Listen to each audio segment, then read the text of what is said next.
Dek, benar nggak sih manusia diciptakan dari tanah? Bener banget. Tapi kenapa sifat manusia itu bisa beda-beda? Ini jawabannya. Kalau manusia yang bersifat pemarah, dia diciptakan dari tanah sengketa. Kalau sifatnya labil, Dia diciptakan dari tanah uruk kan?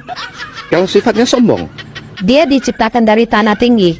kalau sifatnya religi dan suka beribadah, Dia diciptakan dari tanah suci. kalau dia suka nakutin orang, Dia diciptakan dari tanah kuburan. kalau sifat dia suka nyusahin orang, Dia diciptakan dari tanah longsor. bener juga. Nah, satu lagi. Kalau sifatnya suka shopping, Oh, dia diciptakan dari tanah abang. Nah, kalau menteri ESDM kita terbuat dari tanah apa ya? Yang tahu silahkan komen. Jangan buru-buru kita pelan-pelan.